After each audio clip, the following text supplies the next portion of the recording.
Coming up on this episode of Good Teams Win, Great Teams Cover. That's tough, because I want to say Travis Etienne all day. I want to say this, but objectively, just watching how they're being used in practice and everything else, it's hard not to go think Bixby. It truly is. Welcome to another episode of Good Teams Win, Great Teams Cover. We're kicking off our division preview series by taking a look at the AFC South. We have got, of course, as always, Byron and Joe, along with myself, to look at the four teams. But we've also got a very, very special guest, Travis Holmes from Big Cat Country and the Duval Dive podcast. He helps out with our fans on the clock draft for the Jacksonville pick. He's going to be giving us his inside look on the Jacksonville Jaguars. So writes for the team. He's been at mandatory minicamp the last few days, so we couldn't really pick anybody better to speak to. Joe, Byron, quickly before we jump over to Travis and talk about the Jags, how are you feeling about AFC South? Excited to kind of start and getting into the division preview series? Yeah, good to get the first one going and rolling. You know, football is back, right? Is that that's how we know football is back? I think so, yeah. When we start this, yeah. Excited, yeah. Some interesting teams, some good teams, some, you know, a mixture of teams, should we say? Mixture of teams. The melting pot that is the AFC South. Get some good parity. Yeah. This is also the first opportunity you two have had to, I don't know if you want to talk about it quickly. So you both took part in Mastermind. Sadly, neither of you got through the heat. But Byron, you did beat Joe in terms of total score. I think you're 19-15. Mm-hmm. I think some of my questions were stitch up is what is kind of my thought on it. Stitch up. So the word on the street is, yeah. I've been quiet on this, but you know, I would have loved it if I'd have got to the finals with the way I was stitched up, but wasn't to be. The man had his way and made sure one of my opponents got through. Good, congratulations to him. Tom, a great competitor. Managed to know who Patrick Mahomes played for. That was a tough one for him. But yeah, well deserved. I'm rooting for him to win all the way. So yeah. About it, I was going to say you didn't get the thing at the start of the podcast being like, oh, the perfect scenario would be like you doing well but not winning and not getting through. So it doesn't look like we're cheating. But so I actually got that. So I think it's double stitch up. To be honest. Okay, well, Byron lost his heat by 2. You lost your heat by 7, Joe. So let's not, I don't think there's any fake combination of that questions I could have put forward to you, and you'd have got 22. I'm not having it. I'm sure in 4 years' time there'll be an investigation in all of this, and we'll. That'll be the next time we're doing it because I'm not writing 500 NFL trivia questions again next year. That's not happening for sure. But you were both fantastic competitors, so thank you very much for stepping in and filling in some of the roles for competitors, and we wouldn't be able to get the series and episodes out without you. So thank you very much, gents. Let's move on. Let's kick off then. The first team we're going to look at for the 2025 season. We've got Travis Holmes, as mentioned, from Big Cat Country. The Duval Dive, and we're going to be talking all things Jacksonville Jaguars.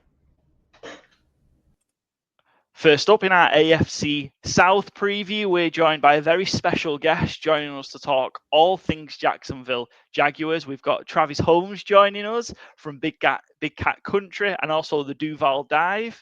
Travis, welcome to Good Teams Win, Great Teams Cover. Not quite a first appearance because you helped us out with our fans on the clock draft back in March, where you have sent us the pick. I think it was Mason Graham at 5. I guess we'll get into what actually happened on draft night a little bit later. But welcome to the show. How are you getting on? I'm getting on great. I mean, sort of like we talked about in the preview. I guess I'll say the green room right before this thing started. I just left from your side of your neck of the woods. A very entertaining experience in the UK, whether it's getting lost in Paris or getting re-lost in London. Like, it was a great time. It really was. Enjoyed myself so much, and some of the great food in London. That was just, I learned a lot. Piccadilly Circle, all the Chinatown, like all the things. It was a really good experience, man. But yeah, I'm happy to be back and able to kind of talk some football and kind of get into this bad boy. Excellent. Well, glad to hear the UK was very nice to you, and you had a great time. I'm sure we'll get you back in the near future, hopefully, possibly during the season. You are a sort of man in the know when it comes to the Jacksonville Jaguars. Obviously, you cover the team. You've even been attending sort of mandatory mini camp recently. I suppose before we get into the detail of it, you are a beat reporter for Big Cat Country, and then you also are a co-host for the Duval Dive. I suppose, what have you got coming up across the channels, across the pod, and across Big Cat Country that we can kind of look forward to in the run up to the season, Travis? Well, we just did our mandatory minicamp wrap up where Travis Hunter was, for the first time, unveiled, playing both sides of the ball in one practice. And I'm so here for this front office with Tony Baselli as the executive vice president. He's obviously had his time in the media. They obviously understand the media landscape and kind of how to play to the media in a few different ways. And it just makes me laugh because if you've been on the socials lately, you've seen the whole Travis Hunter going to switch jerseys at halftime, idiotic takes that you've seen. It's not a real thing, but it's present and it's there, and some people actually believe it, especially if you're on Facebook. But then they actually end up doing it in the middle of a practice, the final practice before the downtime, before the vacation. I felt like that was just like one of those tip of the cap, one of those nods to the fans as the little final practice to kind of keep this thing viral, lean into the aura, the environment of Travis Hunter. I thought that was a pretty cool thing to see on that final practice. And after practice, Cohen kind of said it. Hey, if he's going to play this both ways thing, we kind of have to introduce him to what that's going to look like in a real practice. We just thought this was a good time to kind of show that off for the fans, show that off for the media. So we have that right up on bigcatcountry.com and on the Duval Dive podcast. We're actually on Monday discussing the Jacksonville Jaguars safety group. It's one of those things that most people haven't been talking about lately, but one of the fans asked, hey, are the Jaguars safety group like bottom of the league? And it made me have to like evaluate the entire NFL landscape, the entire league, and kind of put those guys back to back and just figure out where they land on that, on where they land in that equation. So we'll be talking about it on Monday's Duval Dive. So definitely keep that, locked in, like and subscribe, and hopefully you guys can get some enjoyment out of that piece on Monday. Absolutely. Make sure you go and following Travis. Go follow Big Cat Country. Go follow the Duval Dive as well for great Jags content. Of course, look, London in particular is Jags country. The Jags have made it Jags country in London with the commitment that they've made to the UK. So plenty of Jacksonville Jaguars fans supporting, and it's a great outlet. So go give Travis the support and go give Big Cat Country and the Duval Dive some support. Let's get into some kind of off-season headlines then. We're going to talk through some headlines, look at some key moves and transactions, and of course, we're going to have a look at some betting odds as well, because we absolutely love that here. Let's just carry on with Travis Hunter. Travis, we are huge Travis Hunter fans. I don't know. Look, Byron and Joe are sick of hearing this. Travis Hunter Heisman bet right at the start of the season last year. It'd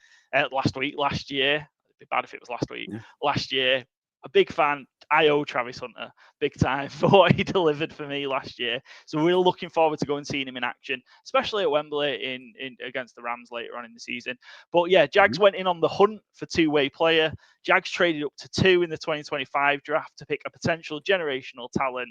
Question, will he play both or just one position? I think you've answered that for us already there, Travis, in your little summary. But how do you think they're going to use him? And is it going to change through the season, do you think, in terms of opposition or scheme fits? How do you see it going through the year? So that seems to be an argument between the media, between the fans themselves. I've had this exact conversation and argument all throughout this offseason, and it seems to fluctuate day by day. The opinions of that everyone seems to have. The coaching staff seems to be leaning into the philosophy that they're going to make this thing look like it looked at Colorado, which, if you know what that was around 85% of snaps overall at your worst case scenario on both sides of the ball. I don't know that that's where it's necessarily going to land, but then there are others who believe it's going to look closer to something, where Deion Sanders played, packages on offense and played primarily defense. And there are other people who say that the team sees him more like a receiver and he's going to do the exact opposite. And because of all of these opinions that are out here, I don't know. like that's really where it lands. But I'm hoping that it's going to be something like, hey, maybe the team will have him play 60% of snaps at receiver and 50% of snaps at cornerback. Like, kind of just find that happy medium, and that way he'll still be considered a technical NFL Iron Man, because you just haven't seen one of those types of guys since the 1950s, 1960s, where you're playing true starter reps on both sides of the ball. So that would be my hope. And I know fantasy football fans would not like that if he's not getting all those snaps on the offensive side of the ball.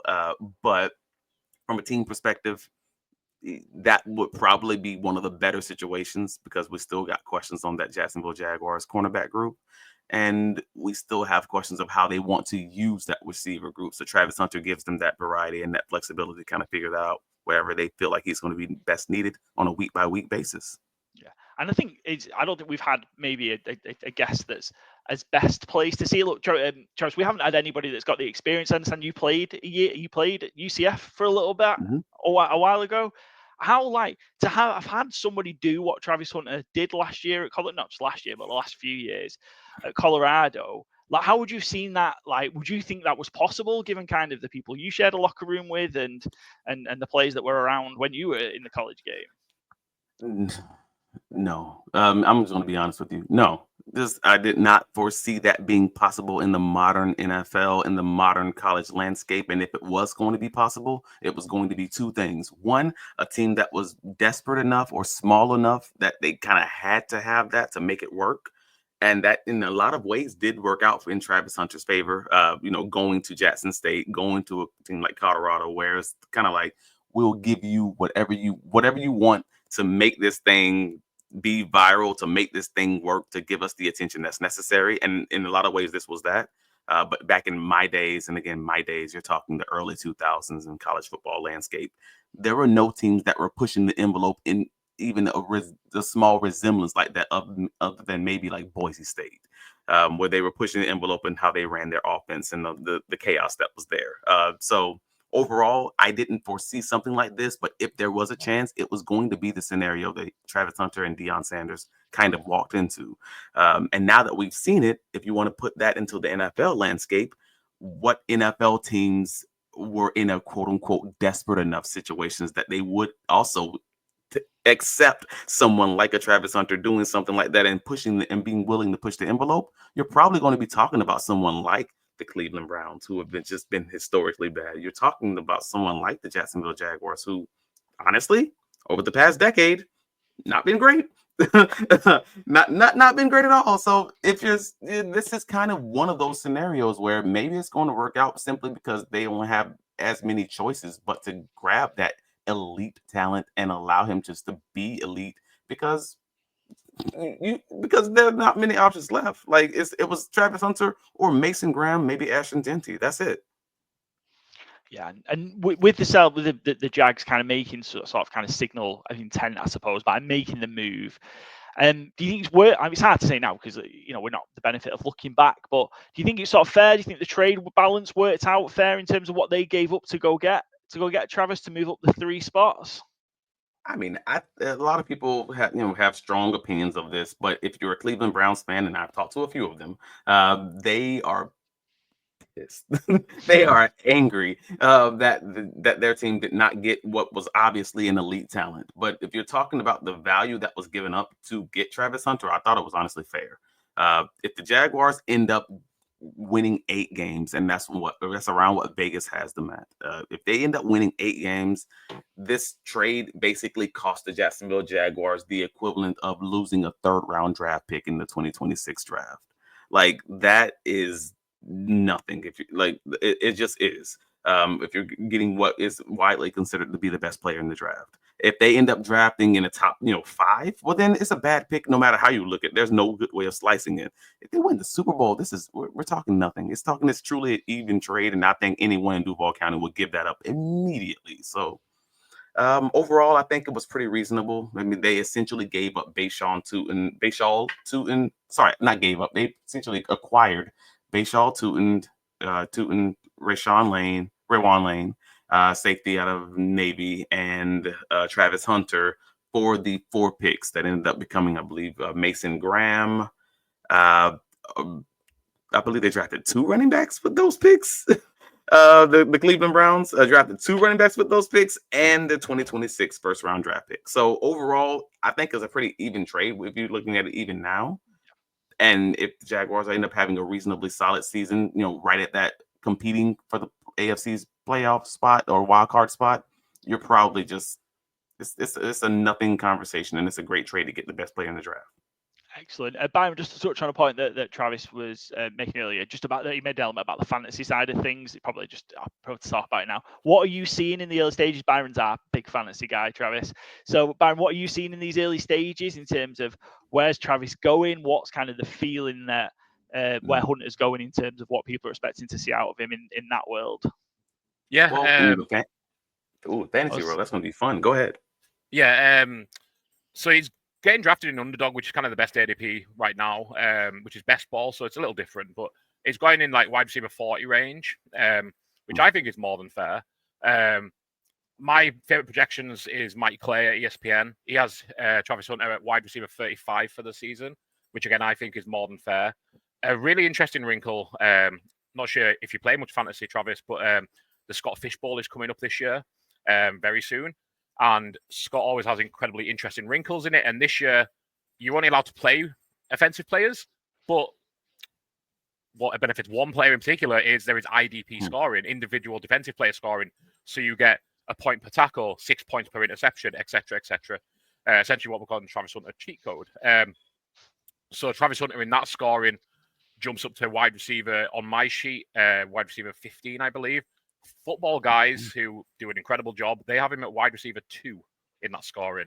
So they obviously have him pegged for a lot more IDP work than Mike Clay does. That's who I use to do my projections, or that's whose projections I use and then collaborate them to Scott Fish scoring.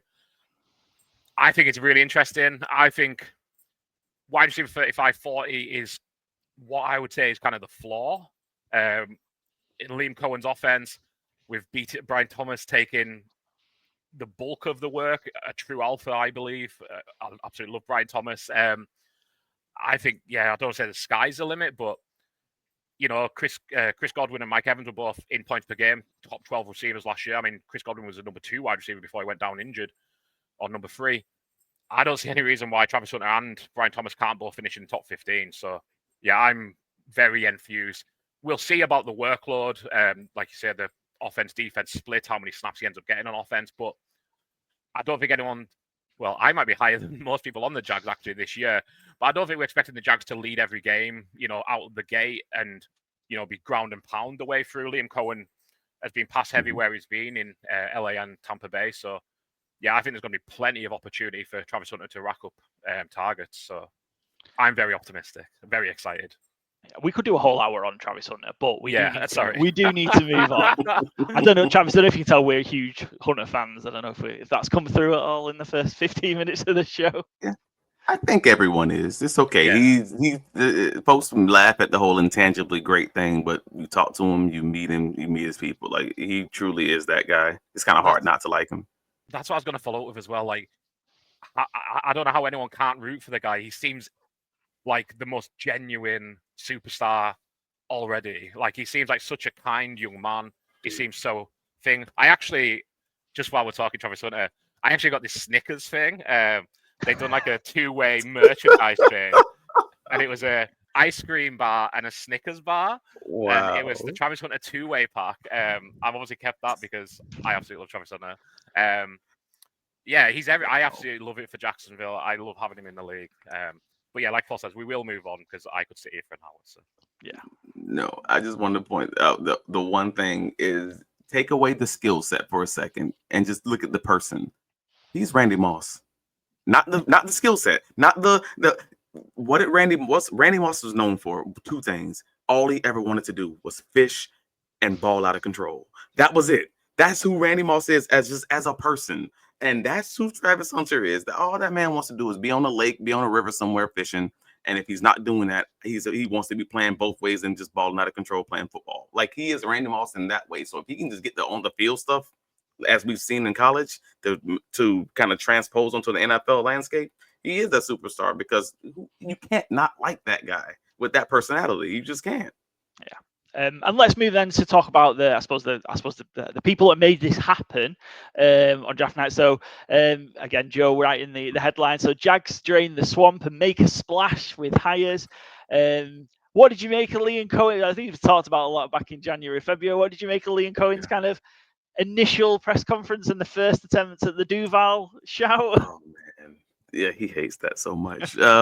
He does, without question, hates that so much that because most people don't know is he got it right. The Duval chant, he got it right beforehand with the actual core media that were there present. Got it wrong in that moment for whatever reason. I don't know what just happened in his head. It just didn't land, and then got it right immediately after with Jamal St. Cyr, News for Jags. So like he got it right again. It's just learning a new chant, and in the moment it just went wrong. But overall, it was real interesting, and like I thought Liam Cohen was my personal favorite as far as the coach. As far as the coach candidates, we did a really, really good breakdown, really big, thorough breakdown on BigCatCountry.com heading up into the coaching cycle portion. We did a dossier on each individual coaching candidate and kind of just put those guys in order. Every time we did this we went through this whole process with the GMs also. It was James Gladstone was in the top two between he and the guy from the Chicago Bears. Goodness gracious, I'm drawing a blank on his name right now. He's the assistant general manager for the Chicago Bears. And it was between James Gladstone and it was Liam Cohen and I don't even know who my second guy was, but Liam was definitely the first for me personally at the time. So I was a fan of the signing because I felt like the Jaguars needed to go into the modern NFL.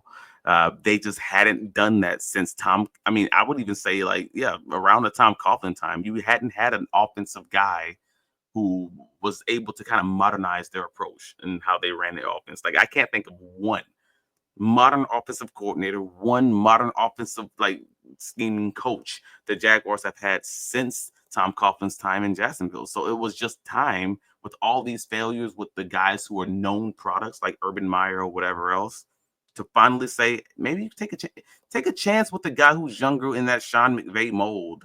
And if it doesn't work, it's going to be because he's not good, not necessarily because he's not experienced. I played for Matt LaFleur up at Northern Michigan University after leaving UCF.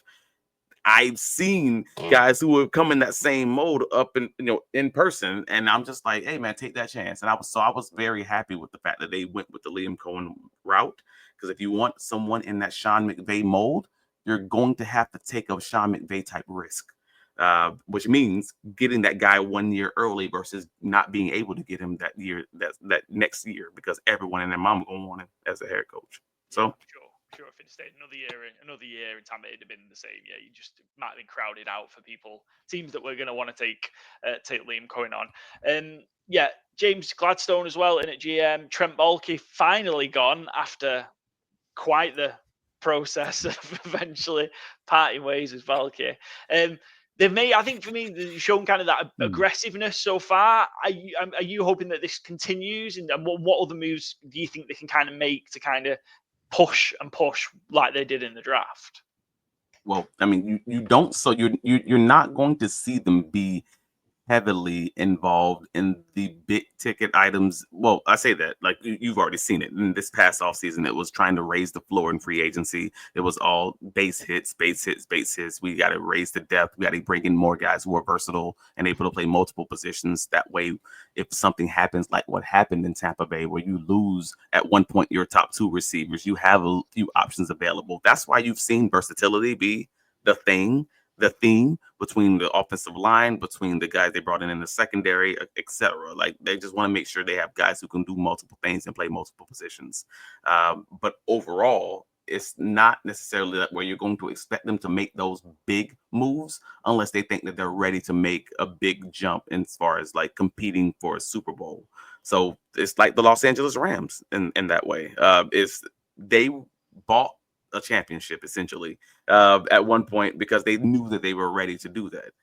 I think the Jaguars are going to be in a position where if they think that there's a legitimate chance that they can not only win the AFC South, but also like, oh wait, I think this may be a down year for the Chiefs. I think this may be a down year for the Eagles. I think this may be a down year for fill in the blank teams. I think there's a chance that we actually might be better than I thought we would. Then I could see them making a trade or making a big move for a guy. I don't know, seeing what the market might be for Dexter Lawrence or whatever else. Like, I could see something in that vein if they won the first, 5-6 games, and then they think, oh wait, we're better than even we thought we were going to be. Maybe there's a chance here. I could see them being aggressive at that time. But for the moment, I think this is just building 2-year plan and seeing kind of where it lands, and maybe you'll be a little bit heavier in a free agency next year. Yeah, excellent. I think that's sorry, I just want to say, I think that's really well said about if you want Sean McVay, you need to take Sean McVay style risks. I think that's like a really well thought out point, essentially, that you don't get to get the best coach in the NFL by taking retreads and by taking safe gambles. And they're kind of lowering the floor. I hadn't thought about it as well, but it kind of reminds me of what Washington Commanders did last offseason.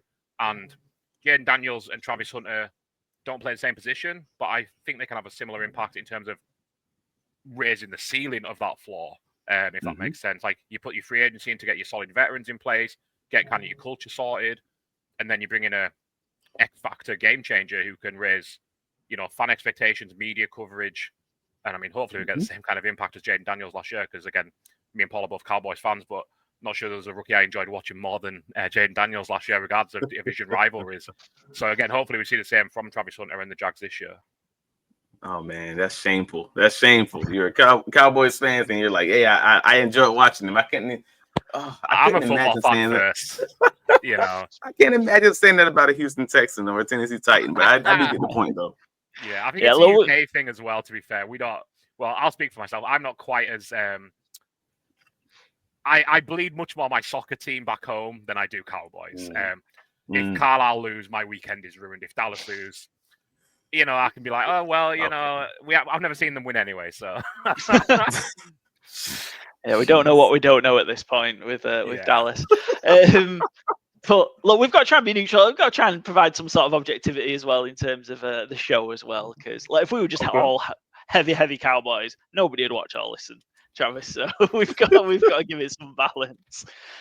Next up, I suppose, in our next point, our next headline, isn't necessarily too much that's gone on, but I think it's more, is this time for Trevor Lawrence now to really step up and take a next step and deliver for the Jacksonville Jaguars? Obviously, heralded when he came out of Clemson as, have how good he's going to be. We've seen it in fits and spurts. We've not seen it consistently. Is this the time? Trevor's got a treasure trove of, I can't say it, treasure trove of talent. There we go. With Brian Thomas, Travis Hunter, etc. And one of the best offensive-minded coaches. Is it time for him to realize his potential? How much pressure do you think is on Trevor Lawrence to kind of lead this group this year? Travis, and really deliver and show kind of he was worth that number one pick and the contract that he's been given. I mean, I think this is the common philosophy across most of the fan base and also absolutely nationally, with the additional recognition and eyes that come on Jacksonville because you grab someone like Travis Hunter. You also get those additional expectations because you also signed this large, contract extension. But that pairing with this coach means, unfortunately or fortunately, however you want to look at it, the expectations are raised, and this is sort of the time. So whether it's 2025 specifically, or you're just talking of the combination of 2025 and 2026, this is it. Like, if you're going to succeed, Trevor Lawrence, then this is the time to do it. Now, he is coming from his offseason surgery. He is learning a new offense, but in a lot of ways, that actually is a benefit. And I don't think there are many people actually talking about that very much, is the fact that you now have an off season where you have a coach who's come in and said, we need to work on your footwork. We're going to work with you with that footwork and start at the bottom because you don't even have the ability to use your arm for the first few months of that after the surgery in either case. Cool. And now you're finally getting to throw, and now you're building from the bottom up with a new scheme, with a new offense, etc. And you have time. You truly have time to try to get into the offense and figure that out. Cool. But overall, I think it's a good situation for Trevor Lawrence because he has a coach like Liam Cohen who was very flexible. I mean, he's changed his offense multiple times with the Tampa Bay Buccaneers in 2024 in the run game and the pass game, due to injuries, but also due to that going from the man scheme to a gap scheme and fluctuating back and forth with that in Tampa in 2024. So overall, this is probably the best situation you're going to have because he's had this old antiquated Doug Peterson system. And that didn't seem to work out very much outside of him just taking the offense on his back in 2022 whenever they were down 10 plus points. So the expectations are raised, but he's going to have to overcome those hurdles of obviously getting his arm back to his normal strength after his surgery. He talked about that after minicamp on Thursday.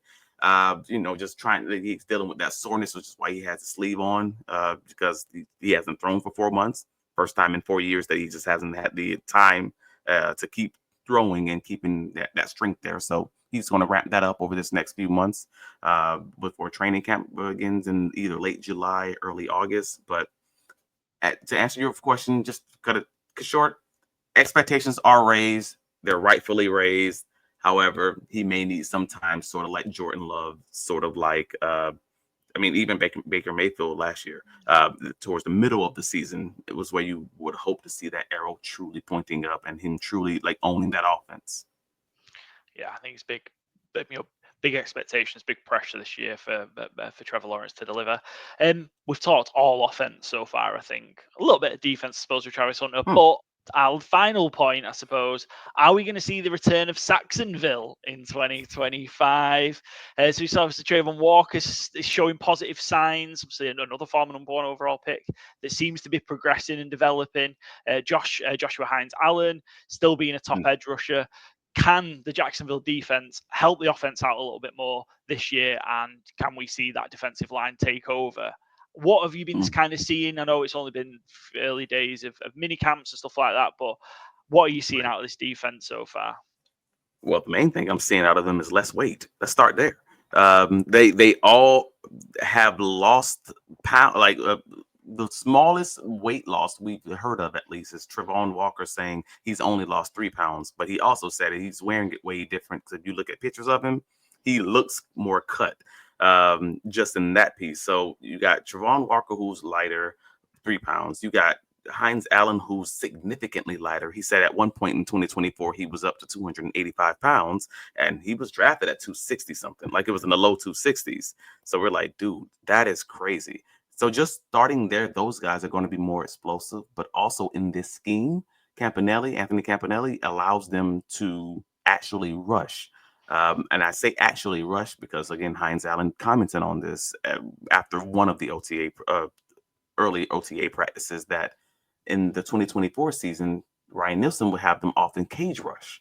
So it's like that Georgia defense where those guys just generally didn't get a lot of sacks because they would get even with the quarterback, and then they would kind of just stop to make sure he's not able to scramble, and that also then allows those guys to get the balls away.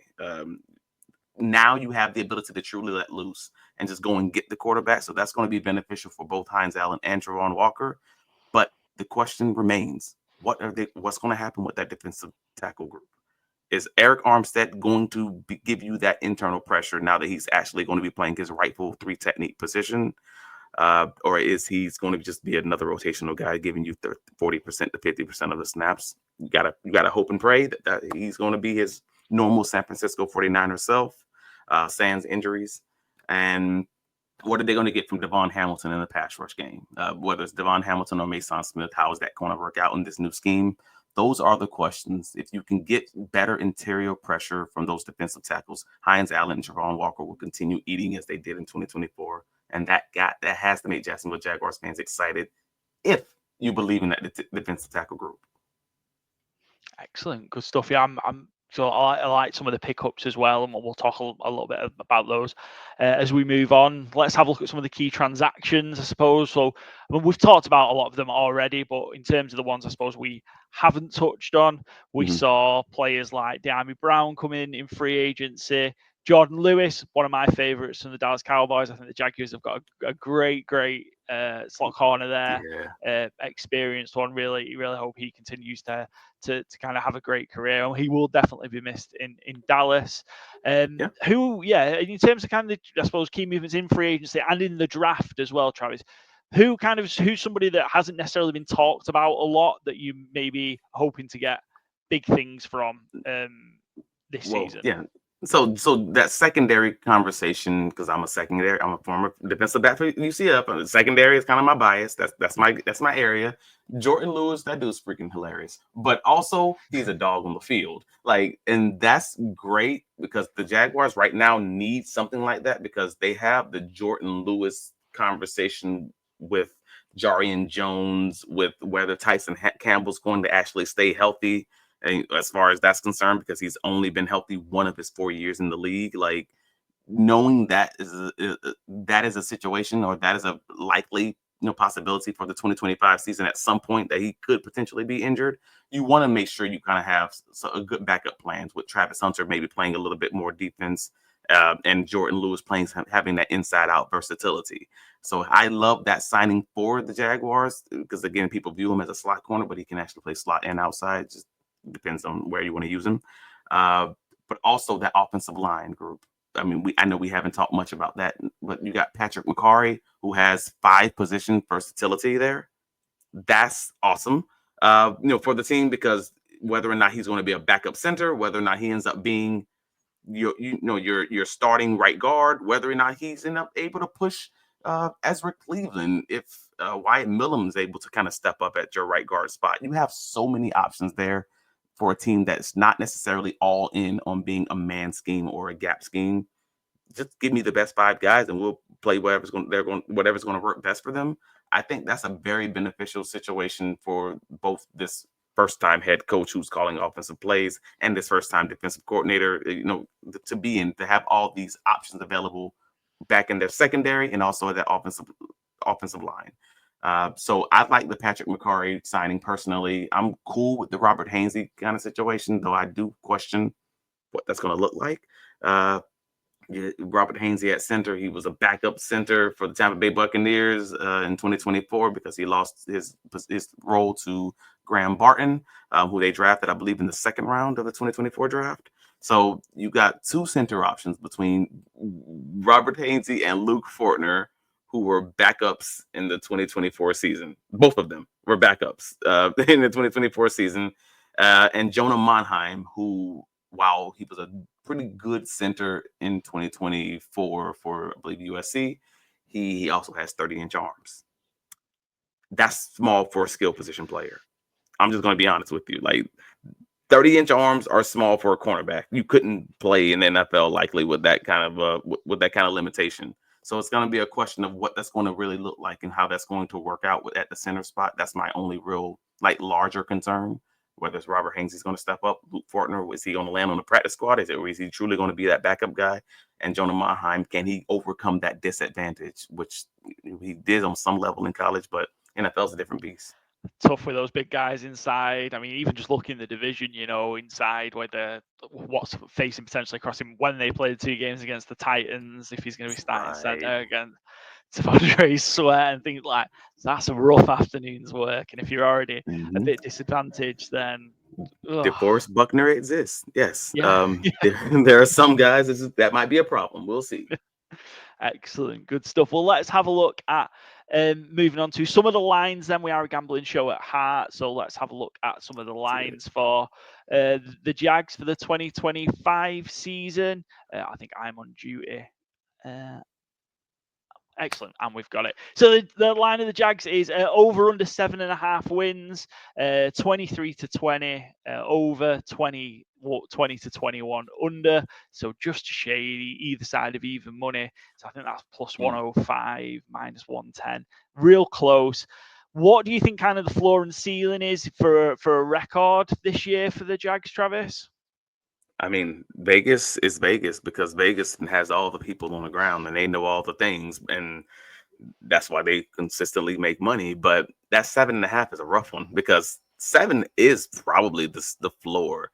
I mean, frankly, let's be very clear. In 2024, the Jacksonville Jaguars would have likely won 7 to 8 games bare minimum if Trevor Lawrence doesn't get hurt. That's that terrible team. And it was terrible. It was terribly coached. It was badly built and all of those things. And after saying all that, they probably should have won 7 games last year if they were healthy. So transposing that into this team just right now, I'm just like, ugh. 7.5 feels like that's absolutely like that 7 games is absolutely the floor, and I'm probably going to just curve that up to 8. I think the over is probably the route here.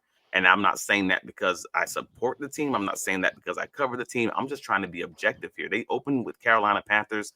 They play the Colts, who don't have a quarterback at this current moment. Like, they got 2 quarterbacks, which means they got no quarterback. Like, whatever. They play the Titans twice. Like, I'm not saying that the Jaguars necessarily have to sweep both of those teams, but I just feel like the margin of error is so wide there. You just get 1 or 2 upsets in a new offensive system, and I think you're good. I think you're cooking. So I do believe the over is where I would lean there, even if it's just right at 8 games. Yeah, I think that's reasonable. Excellent. Byron, where are you sat on the Jag? We know you're very positive on the Jaguars from kind of what you've discussed so far. Where have you got them? Certainly above 7.5. Yeah, I have them maybe recklessly because, again, I feel like we're quite tuned a bit on this, Travis. Talking through the schedule, and I think there's a clear top 2 in the division. I don't think that's bold, especially, but yeah, the Colts and Titans, I think, are very much work in progress. The Jags, you could argue, are similar, but I think they're starting with a much stronger base, and Texans are a good team, a great defense, certainly. I have the Jags winning the division at 12-5. That might be a little reckless. I don't think the division's scary. So, I'm certainly taking the over 7.5. I would take the over 9.5 as well, which is at 9-4. So just a shade over plus 250.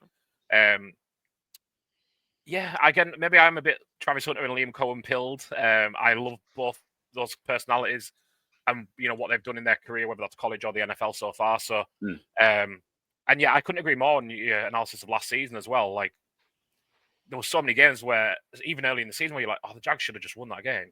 And it just didn't happen. Yeah. And absolutely, yeah. I kind of think it was the year before as well. I think there was a Chiefs game where, I seem to remember they were one of my favorite underdogs that week, which is going back in time a wee bit now. And it just kind of felt like the Jags just, I don't say gave away games, but it felt like they did. And I'm just kind of trusting that. You can say they found ways to lose games. Yes. Yeah. And I just kind of think that's going to fix itself. Well, not fix itself. I trust in the coaching staff and the GM. I think they're both really good hires. And I'm comfortably smashing the over here anyway. In answer to your question, Paul. Sorry. No, that makes sense. Look, I'd love for the Jaguars to get rolling. I'm probably closer to where Travis is, closer to kind of where the line is. 7-8, I think. But I do get kind of your point of view. I can see where actually this team can get rolling, and kind of with the talent they've got, keeping people fit is a huge issue. But that's an issue for all 32 teams. They all have faced those problems. It's just can they keep Trevor Lawrence upright and fit, and that's very, very important. He's suffered injuries the last couple of years that has derailed the Jags, and I'd just love to get to that Week 7 game against the Rams, and we've got kind of the Jags have got 4 or 5 wins on the board already. I'm sick of going to Jacksonville Jaguar games in London, Travis, where they've got one win at that point in the season. So it'd be nice if we can get them where they've got a few wins on the board already. That would be nice. Well, I mean, I really do view this Jacksonville Jaguars team sort of similar to that 2023 and 2024 Green Bay Packers. Like, that's where I'm leaning. And again, I go with that Matt LaFleur example. I know another, Sean McVay guy. Like, it's just, I think that 9 wins feels right. I feel like getting it right in the middle of the season, and when the arrow starts pointing up around your bye week, it just feels right, because again, their hardest stretch of their schedule similarly is that first half of the schedule right after that Carolina Panthers game, that stretch of 6-7 games. And then after the bye week, it's like, oh, they can hit a stretch. They can really hit a stretch where they can win like 5, 6, 7 games. Okay, this could be one of those hot teams that end up earning a playoff spot just on the second half of that season, where they kind of figure it out after that bye week. And because of that, I also have a theory. Let me just throw that out now. I've had a theory we talk about on the Duval Dive. After on the Duval Dive, what we've discussed, if you look at most NFL teams who have a new offensive head coach that are coming in, or a new offensive coordinator that are coming in and kind of running the show, it almost always looks better in year 1 than it looks in years 2 and 3. The best year you're going to have in that offense almost is exclusively in that rookie season, because teams don't know how to approach it in week 1 into week 5, 6, 7, and that's when you have those opportunities for upsets.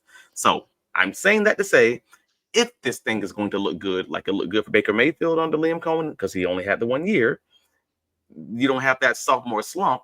This is going to be the year where it happens. Now, whether it happens in week 3, week 5, whatever it may be, I think this may be the best you see from Trevor Lawrence under Liam Cohen act accordingly. Yeah, I think it's just very much that early part of the season. They just need to kind of stay afloat, don't they? Just stay afloat with after the Panthers, Bengals, Texans, Niners, Chiefs.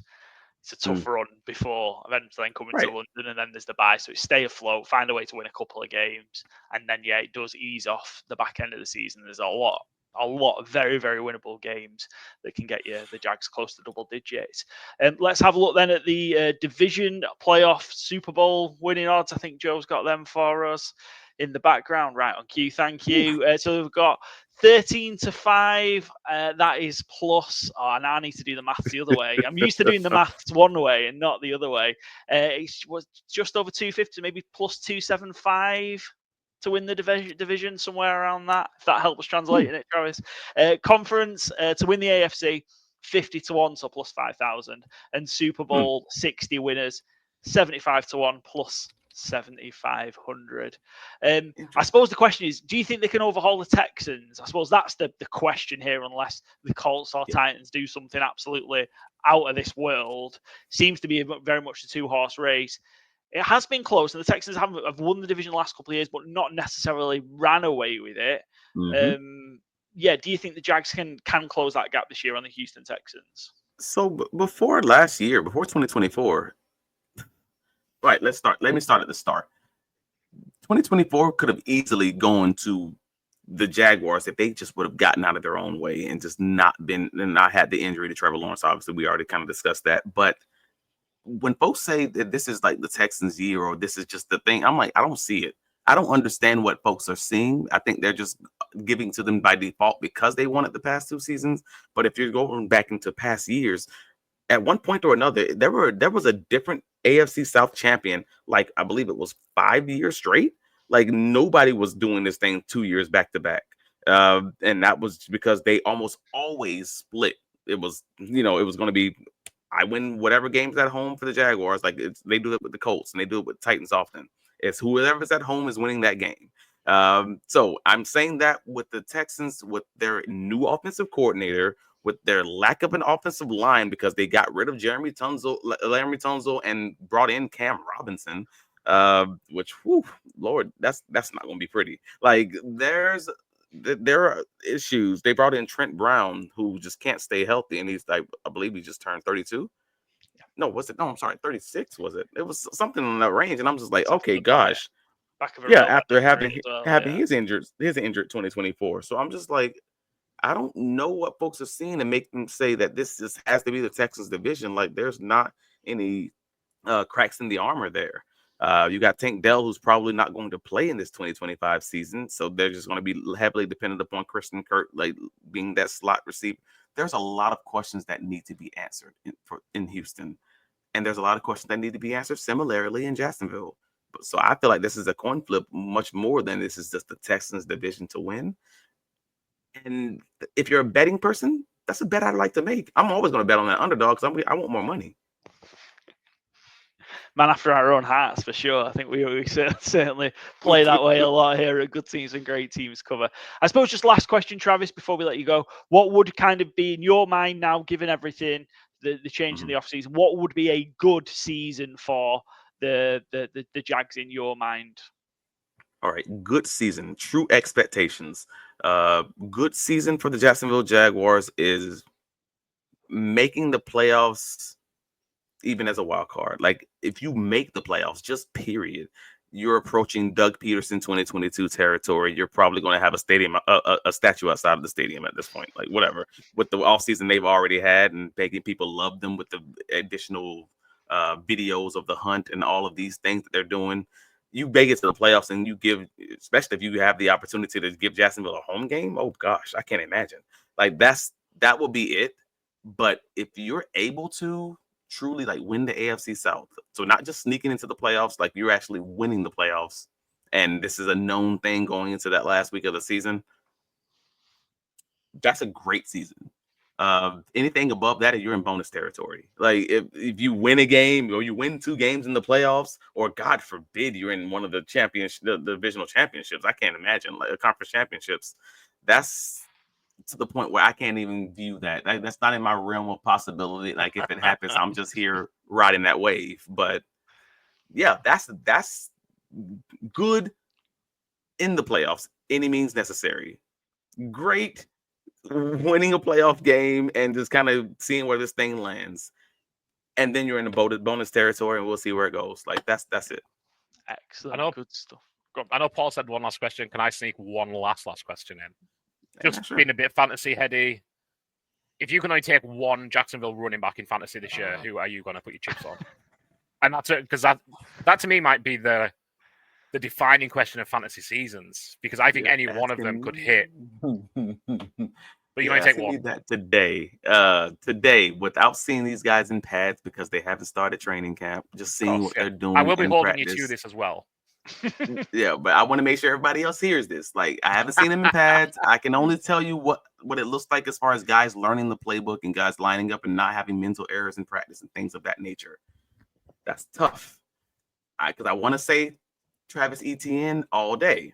I want to say this, but objectively, just watching how they're being used in practice and everything else, it's hard not to go Tank Bigsby. It truly is. He's looked a little bit different. Let me say it that way this year. He's gotten a lot more starter reps than you would have expected with having someone like Travis Etienne under the fold than you kind of would expect. And I know that there's a Bashaw Tootin contingent out there who are all in on this. It's going to be Bashaw. I don't know that that's necessarily going to be the case in 2025. That may be more of those. That's what we're going to lean on in the future once Travis Etienne is no longer here, since he's on that 5th-year option. We'll see how that lands. If you're looking for a late round guy, then yeah, LaQuint Allen, he's going to get a lot of snaps. He's going to be your passing down back, and his hands and his ability to run routes are just amazing. So LaQuint Allen, he's going to get a lot more snaps than I think even people realize. But if Travis Etienne and Tank Bigsby are both on the roster, I'm probably leaning Tank Bigsby, and that's crazy for me to say, but it's the God honest truth. Where I'm at right now, at least. Don't worry. We won't really. He's also a lower draft pick. To be clear.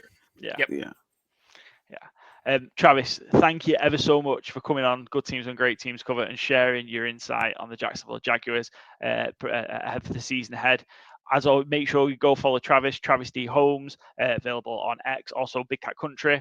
Go follow Travis's work, and also go listen to listen and watch the Duval Dive as well, and make sure you're supporting the great work that's going on with the Jags. And Travis, we hope we will get to see you in London in Week 7 for that game against the Rams. Fingers crossed. I hope so too. I will let you know if I am. Excellent. We will come catch up with you for sure. For the rest of the show, myself, Byron, and Joe will break down the other remaining 3 teams in the AFC South and see what we think of their chances ahead of the 2025 season. Thanks to Travis Holmes there from Big Cat Country, also host of the Duval Dive podcast, talking to us about the Jacksonville Jaguars. Duval Dive, I should say, right? Not Duval. It's not like Robert. Duval Dive. The Duval. I don't know if they've rebranded for the summer. Yeah. So great to talk all things Jacksonville Jaguars. Go give Travis a follow at Travis D Holmes, at Big Cat Country, at the Duval Dive. Joe, Byron, welcome. AFC South preview. Another step closer to football, and nothing too much to update. So I think we just get into it, really, don't we? Yeah. Dive right into the AFC South. Dive right into the AFC South. We are looking at the Indianapolis Colts first, Joe.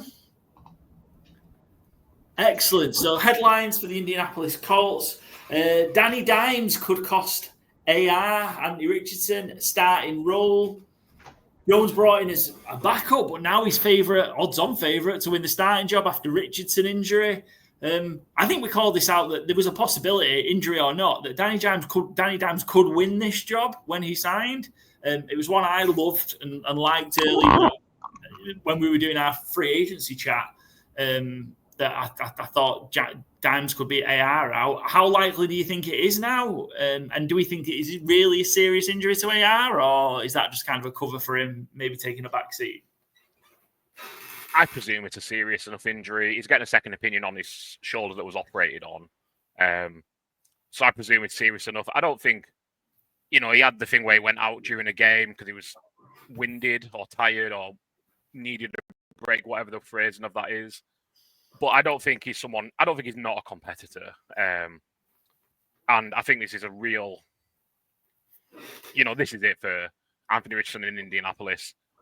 As we'll get to, there's been a change in ownership. And whatever Jim Irsay's feelings on Anthony Richardson and or how he wanted things to roll are not relevant anymore. He's obviously no longer in the picture, sadly. So it is really now or never for Anthony Richardson. There's a very good chance that you're going to have a new head coach or new front office staff in the near future. They do not have any tie into Anthony Richardson. He needs to show it on the field very soon. And yeah, I would put it at strong odds on that Danny Dimes is a week one starter at this point. Yeah, and AR's going to have to potentially wait for an opportunity to get back in, which may happen. We know Danny Dimes has got obviously a history of injuries as well. Yep. Particularly severe neck injuries, and he had obviously a blown knee himself not long ago. What do you think Danny Dimes can offer to the Colts, given kind of what we've seen from Richardson in the last, I know it's only been 15 games, but over the last 2 seasons? I'm going to say I just don't trust him. It's just the worst outcome of this preseason. I was not on the hype train that Danny Dimes was going to take over AR. I thought they would just give Richardson as much rope as possible. It's his 3rd year. See what he can do. And then, like Byron said, I think if it doesn't work this year, a lot of people could go, including Richardson. And, Danny Dimes had that good year a couple of years ago with the Giants when it was Dayball's first year, but last year was a bit of a disaster. And it feels like the Colts are in the same position as they've been the last few years. They went from Manning, lucked out, had one bad year, got Andrew Luck. They must have thought, more Super Bowls, here we come. But with Luck's early retirement, since then, it's just been one old QB to a rookie to an old QB, and it's just not worked out. And I think they're going to be in the same position again when you look at the division they've been in. I know other teams will be talking about them. Some are getting better, but it's not a gauntlet. And I think the rest of the team's pretty decent as well. I just think it's going to be another struggle where they'll win some surprising games. They'll do okay, but I think Danny Dimes is, the ceiling's not that high, but the floor could be very low. That's how I feel about Danny Dimes. I can't see him doing a Sam Darnold, for example. No, I just think there's an element of where I think, you're right. The ceiling's certainly not as high because we've seen what potential in fits and spurts that Andy Richardson's capable of. But I think Danny Dimes might have kind of learned a bit from his time in New York. He spent a few months with Kevin O'Connell over in Minnesota towards the back end of that season. And there's a lot of talent on the Colts team. So I wonder if it's just, you're not putting the onus on Jones to win you games, so to speak. You're just having you kind of sort of tick along and give yourself a chance, I think is kind of the play. So I'm guessing we said that about Flacco last year and Matt Ryan the year before, and when Anthony Richardson was coming in, it's at the end of the day, the quarterback is the most important position, and that you can only take yourself out of the rest of the team. Yeah. And not all of these bad quality, obviously after Sam Darnold, Baker Mayfield, Geno a few years ago, but it doesn't happen to all the quarterbacks no matter where they go. So very true. Excellent. We'll move on to our next offseason headline for the Colts. Headline number 2, and it is the sad passing of Jim Irsay out of the blue just a couple of weeks ago. Long-time owner sadly passes away at the age of 65. And just a quick one, because we didn't really talk about it on any of our episodes because we've had kind of the mastermind episodes and stuff come out. But how great it is to hear kind of, we have a picture of how these NFL owners are and the people they are, but we're hearing almost, it seems every day, a different story about Jim Irsay's generosity or the work that he did without anybody knowing about it. And he certainly clearly wasn't somebody who was trying to get credit and, get his name in the news for doing philanthropic nailed that first time, philanthropic endeavours. So yeah, clearly a great man, and sad loss to the NFL because he was a bit of a character as well. But yeah, it's now down to his daughters, 3 daughters that are assuming full control of the team, who all seem real prepared for this. Obviously, it's come to them a heck of a lot earlier than any of them would have hoped and expected. But they seem ready for this. Like I've seen them speak a few times, and obviously they're splitting out the roles. But they seem ready, and the Colts could be in really, really good hands. Yeah, fingers crossed. Hard to see what you're going to get until you get it, I guess. But yeah, fingers crossed. And yeah, I think one of the things with Jim Irsay is that stuff has been really great to see. But I think, like, what I kind of liked about Jim Irsay was, like, he was flawed, and like he certainly wore his flaws publicly. And you know, you see so many owners who you've no idea what they're like as a human being. You assume the worst because they're a billionaire. And yeah, I think fair play to Jim Irsay. Like, he certainly wasn't perfect, but yeah, he wore his flaws there, and he was a very proud Indianapolis, you know, citizen. His last thing was cheering on the Pacers publicly, who, you know, are going for the NBA titles now. So yeah, huge loss to the city and to the area. And I think, weirdly, maybe his lasting legacy in the NFL, certainly of recent times, isn't even related to Indianapolis. He was the first to publicly say, you know, there'd be merit to calling for Dan Snyder to be ousted from the league, which was long overdue and was being handled kind of in back channels until Jim Irsay, you know, the way he is, you know, he is a public speaker. He will say his thoughts, kind of just called it out as, you know, it's not acceptable how Snyder's been, and was the first owner to put his name on it. So, you know, credit to him, because that was a huge shit that didn't benefit him. So, yeah, I thought that was a really good thing that he did. So, yeah. And there's an opportunity, I know it's in tragedy, for a cause and a rally for the Colts this season, to do it for Jim and do it for Irsay. Ultimately, he's responsible for all those people being there in that building, and responsible for Lucas Oil Stadium, you know, responsible for all those people there. There's an opportunity for them to band together and do it for Jim Irsay. And look, you know, if they have a good year, it could carry on a fantastic potential year for Indianapolis sports and Indiana sports. As fingers crossed, the Pacers get over the line. Hopefully, when this goes out, the Pacers have clinched the NBA championship. By the date this goes out, we're recording it while they're 2-1 up, so we shall see. Moving on to our next headline for the Colts. Loose lips sink ship. So this one dates back, I suppose, towards the end of last season, and we've kind of talked about it a little bit around kind of the potential. It's starting to turn on Andy Richardson, particularly from, shall we say, influential people in the area in Indianapolis, but also, all right, I'll change that. People with a large platform, then. Is that better in the area? Pat McAfee. And it's Pat McAfee. We don't need to dance around it. It is Pat McAfee, but it was also some of the players as well. Yeah.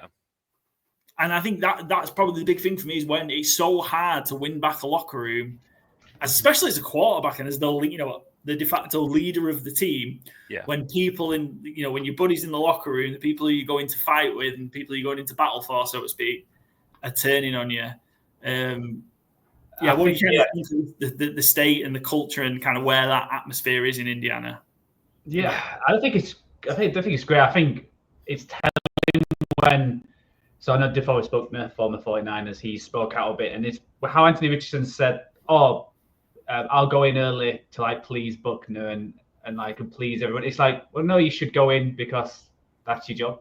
You know, you want to be this QB, and when you think, like I mentioned, the past quarterbacks in Manning and Luck and the reputation they had of being the first one in, last one out, sleeping in the film room and doing all that, to then someone said, "Oh, I'll go in just to please other people." It's like, no, you should automatically be that way. And I think that's, you know, not everyone's that way, but these are the top quarterbacks who, you know, rise above and ends up being legends of the game, have that personality. And it feels like he doesn't have that. He's come in being fairly young, inexperienced, and has he had someone to like tell him, you know, this is what you should do? But it's a bit like, well, you should know if you're an NFL quarterback, and it doesn't matter how big and strong you are compared to like college. It's a whole different ball game, and you need to get every inch as much as possible. So yeah, and I think there's an aspect as well. I totally agree. if Anthony Richardson was performing on the field, no one would care. Yeah, absolutely. But if you're not performing like a leader on the field, you better be performing like a leader off the field. Like, you can't have this snotty attitude and be missing half the season, whether that's for injury or poor play, and also not be showing up early in the locker room, not be a rallying person in the locker room when you're not playing. Like, you haven't earned the stripes to be acting that way. I disagreed with a lot of it. I felt a lot of it was too harsh, but I think Anthony Richardson needs to kind of strap up a little bit and deal with the warts and deal with the, become a leader or become an XFL player. Like, I think those are kind of your two career paths, because this isn't the kind of player that's going to become a backup in the league if this is his attitude towards being pushed. Yeah, no, absolutely. And look, there could be a bit that speaks to him, because I feel like I always do feel like going a bit hard on Anthony Richardson, but also there's a little bit around he's not experienced in the fact that he didn't play very many games in college. He played one season, even though he was at a big school, Florida. That probably isn't enough time to kind of get into the NFL ready stage. So maybe is there a bit of maybe that we could have foreseen some of this or expected it, and these are just potential growing pains and mature. And he's going through potentially maturity process. He's just doing it at the highest level possible, which isn't ideal. But I'm conscious I do need to cut the guy a bit slack sometimes as well. But on the flip side, this is the Colts that haven't won the division in 10 years. And since 2014, everyone else has won it at least twice. The Texans have won it 6 years. There's more going on in Indianapolis, I think. So, culture feels like it is a big part of it. Let's move on. Some of Anthony Richardson bashing from me for this week. But does that mean that Shane Steichen's also on the hot seat? Will another poor season result in the end of Shane's reign? Obviously, I came over from the Eagles, heralded obviously as a great offensive mind. I don't really think we've seen that yet in Indianapolis. Do you think another season, if they miss the playoffs, spells the end of Steichen in Indianapolis? I think that's a fair shout. Again, new ownership. It's been, like you said, 2014 since they won the division. 2020 they were last in the playoffs. It's been and they always feel like they kind of draft okay. But like Joe was saying, like since Andrew Luck retired out of nowhere, they just haven't got the quarterback right enough. I think Philip Rivers was relatively a success. Kind of got what you expect from Philip Rivers, got to the playoffs. But since then, it's Wentz, Ryan, Richardson, Minshew, Richardson, Flacco, now Danny Dimes. And it's hard because like good quarterbacks don't become available.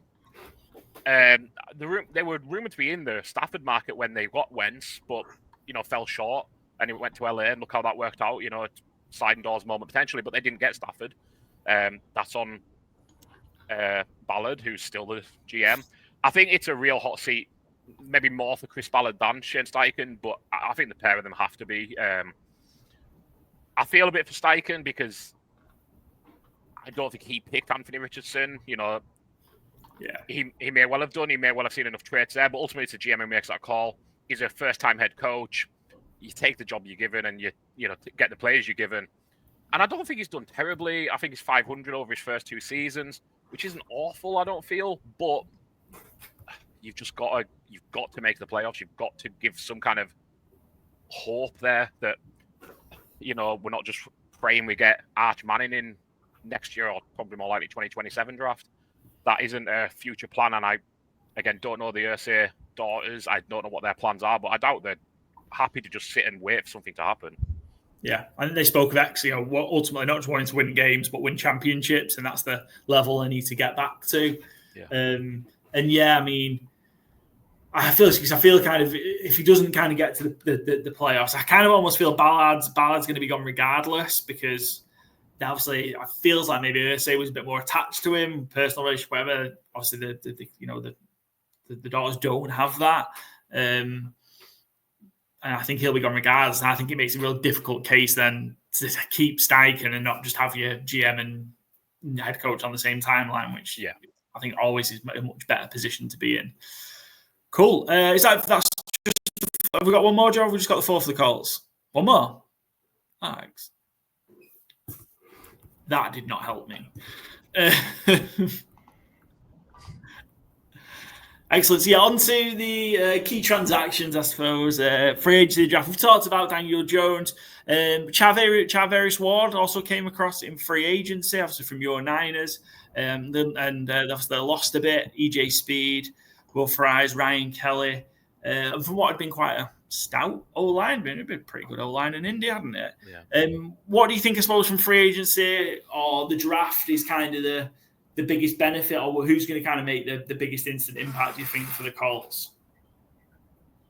They better hope it's Tyler Warren. And I think that is a player that would benefit more from Daniel Jones than Anthony Richardson. Richardson had the biggest average depth of target in the league, 11 plus yards. Danny Dimes is much more likely to check down, where Tyler Warren's much more likely to be involved. I think Steichen's going to have to get creative with Tyler Warren, maybe get him running a few plays out of the backfield himself, maybe throwing an odd trick play himself here and there. Because, yeah, those all-line additions, I don't think they're killer, but they are downgrades. And they are going from a relative strength to, unknowns at those positions. So I think, yeah, getting Tyler Warren involved in the short game, I think is going to be crucial, and unlocking everybody, therefore. Again, you say you're too harsh on Anthony Richardson. I'm far too kind on Adonai Mitchell, who gets open, no problem, just has issues catching the ball, which is crucial for a wide receiver. And if he can keep his separation and be more consistent catching the ball, I think he would benefit hugely from an underneath game. Because if you get him in single coverage against most corners, he's going to get open downfield.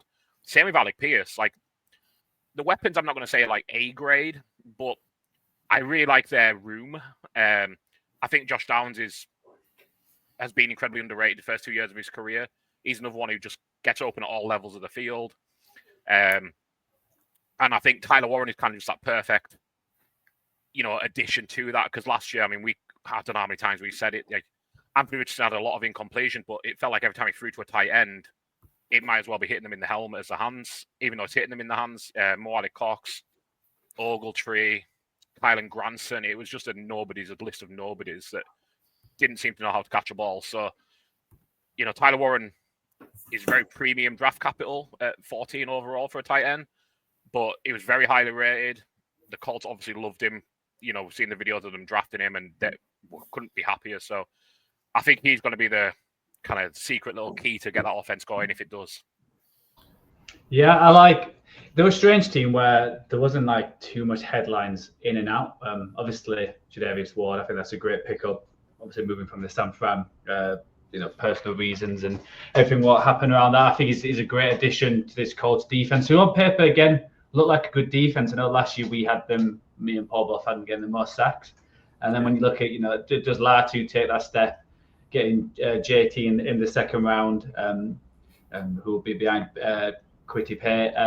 I think that it's looking really good. And some of the players are lost. I think EJ Speed would be a big loss, but they've got some second-year players like Carlisle's, and they've got Bortolini, who will take over Ryan Kelly. So they have got people to back up. And let's be honest, maybe the most part might be Ryder Leonard, because if Jones has a nightmare and Richardson's injured, then we might be seeing another rookie QB playing for this Colts team. You've seen a lot of running around is what we're seeing. Yeah.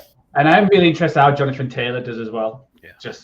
It feels like last year was his best year for a while, but it feels like if he's going to have another good year, it's going to be this year. I don't know. Did Jonathan have a good year, or do you feel like he just had like a couple of big games towards the end of the year? End of the season, he was on fire. But yeah, I kind of agree. Overall, I felt like he had a bit of a slow season, and then he just exploded at the end. Excellent. Right, let's move on to our odds for the Colts, which will tie in with our next sort of view. Line for the Indianapolis Colts is 7.5, over under 7.5 wins, even money for over, 10-13 for under. What's the floor? What's the ceiling, do you think, for the Colts this year? I think that is about their ceiling. I'd be very surprised if they hit over 7.5, I'm afraid. I have them on my season predictor going 3-14, which feels harsh, but I'm looking at the schedule now, and it's like it's tough to kind of see some wins. Maybe they beat the Cardinals at home, that gets them an extra one, but yeah, it's a rough sledding. Yeah, Is it 5 wins. So yeah, I'm kind of with you, just a little less harsh. Yeah. Is this coming out that Archie manning to take over the mantle at the Colts? Could well be. Could well be. It seems that Archie's 2027, Yeah. unless he has like a Heisman Trophy season next year. I think it's going to be 2027. Get a couple of years starting at Texas under his belt, and then come into. I don't think there's any rush with him. I say unless he's in the Heisman conversation and they are national championship winning material, which should be good. But 5 for 5 got 5. So yeah, I like the under just with it being I'm 3 full games clear under it. 10 to 13. You might have noticed we're doing fractional odds now. Joe's kindly updated it. Appreciate it. Didn't have to do that. Yeah. For the benefit of obviously our UK based podcast, even though we've got the guys in America and Canada. 60% of the podcast do not live in the UK. Well, yeah, despite what the accents tell you. Yeah. But we're trying to do it the right way. Colts made the playoffs, based on that 7.5 win total, unsurprisingly 2-1 to win it, and heavily odds on 5-2 on to not make the playoffs, which I think we're all in the camp that's going to be the case. Do we think? Yeah, and possibly clear house. Yeah, and then unsurprisingly some longer odds, but I suppose the division, because it's weaker in total, gives them shorter odds. The 7-2 to win the division. Does that put them third? Yeah, it will do. Yeah, Titans are longer than that. Yeah. Yeah, Titans, and obviously behind the Jags, and then we've got 50-1 to win the conference, and 100-1 if you fancy the Indianapolis Colts to win Super Bowl 60. You can add a 0, and I don't think I'm taking it. Fair. Sorry, Indy. Yeah, you take the NBA, be a basketball state for a year or two. Yeah, that's going to be cool because the Pacers have been awesome. Andy Richardson needs to take a lesson from the Pacers because they never stop. They just run up and down that court. Yeah, quite literally. Amazing to watch. Yeah, and they have been incredible, the Pacers. Fingers crossed they get the job done against Oklahoma. They're in a good spot to do it. We'll see. Next up, Houston Texans, Joe. Hey, Houston Texans. Let's go on to Houston Texans. Back-to-back AFC South winners. Back-to-back playoff game winning seasons as well. Great start for D'Amico Ryans, CJ Stroud, and the Texans after obviously a rough end with Deshaun Watson. First headline, CJ on Stroud 9. Texans rebuild the wall. Texans looking to fix a huge problem, which was their O-line last year. Biggest theme of the Texans offseason centered around changing the O-line. But have they made a mistake in trading away all-pro Laramie Tunsil? Thoughts? The Tunsil thing, I think it's hard to judge not in-house because I think based on his play, you probably wouldn't trade him. And I think his play has got worse over the last couple of years. He was real yeah, so if you don't think he's going to bounce back and he's someone who always wants paid, which, I mean, who doesn't, but he's always got paid as well, crucially, I guess is kind of the point. So he'll be expecting to be paid again. I don't hate trading him away. I just look at their additions. This is from Ian Harted's Fantasy Life newsletter. So this is who they added this season. Cam Robinson, 52nd highest graded tackle. Ed Ingram, 70th highest graded guard. Laken Tomlinson, 49th guard. Trent Brown, 32 years old, coming off a torn patella tendon. Jake Andrews, 1 career start, coming off a torn meniscus. Erasier's 48th overall pick, the rookie. Their PFF grades, that I didn't specify what the grade was there, but that doesn't scream upgrades. It does seem to be a big thing is they've wanted to change the culture. So, that's 2 brand new starters on the line. As starters, 3 more depth pieces immediately. That is all brand new people and second-year players.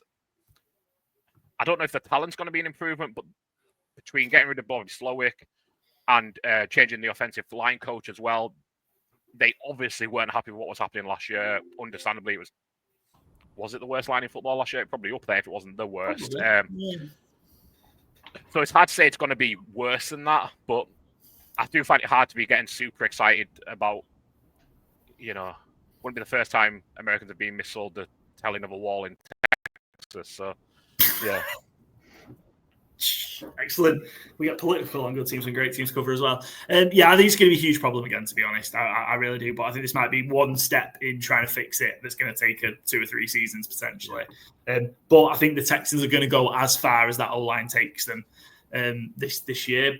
I mean, last year it did take them to, another division title and a playoff win. So, if they could get a little bit better play, maybe it's 2 playoff wins. Who knows?